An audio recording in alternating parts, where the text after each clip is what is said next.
Hi friends, सभी को राधे राधे। गलत मार्ग का अंजाम। किसी गांव में किसान दंपति रहा करते थे। किसान तो वृद्ध था, पर उसकी पत्नी जवान युवती थी। अपने पति से संतुष्ट न रहने के कारण किसान की पत्नी सदा पर पुरुष की टोह में रहती थी। इस कारण एक क्षण भी घर में नहीं ठहरती थी। एक दिन किसी ठग ने उसको घर से निकलते हुए देख लिया। उसने उसका पीछा किया और जब देखा कि वह एकांत में पहुंच गई, तो उसके सम्मुख जाकर उसने कहा, देखो, मेरी पत्नी का देहांत हो चुका है।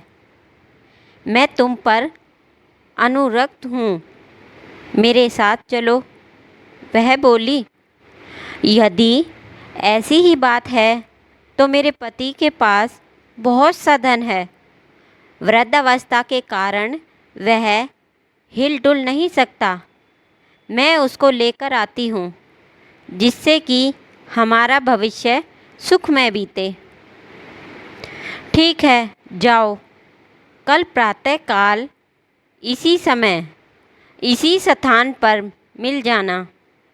इस प्रकार उस दिन वह किसान की स्त्री अपने घर लौट गई। रात होने पर जब उसका पति सो गया, तो उसने अपने पति का धन समेटा और उसे लेकर प्रातःकाल उस स्थान पर जा पहुंची। दोनों वहां से चल दिए। दोनों अपने गांव से बहुत दूर निकल आए थे कि तभी मार्ग में एक गहरी नदी आ गई। उस समय उस ठग के मन में विचार आया कि इस औरत को अपने साथ लेकर मैं क्या करूँगा। और फिर इसको खोजता हुआ कोई इसके पीछे आ गया तो वैसे भी संकट ही है। अतः किसी प्रकार इससे सारा धन हथिया कर अपना पिंड छुड़ाना चाहिए।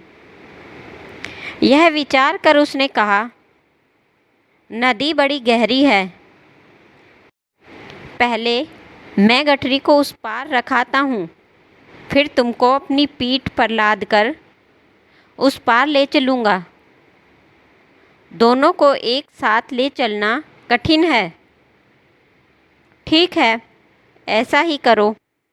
किसान की स्त्री ने अपनी गठरी उसे पकड़ाई तो ठग बोला, अपने पहने हुए गहने कपड़े वो भी मुझे दे दो, जिससे नदी में चलने में किसी प्रकार की कठिनाई नहीं होगी और कपड़े भीगेंगे भी नहीं। उसने वैसा ही किया। उसे लेकर ठग नदी के उस पार गया तो फिर लौटकर आया ही नहीं। वह औरत अपने कुकृत्यों के कारण कहीं की नहीं रही। इसीलिए कहते हैं कि अपने हित की नहीं अपनाना चाहिए। आज की ये कहानी आपको कैसी लगी, हमें कमेंट कर ज़रूर बताएं। मिलते हैं अगली नई कहानी के साथ। तब तक के लिए गुड बाय, धन्यवाद।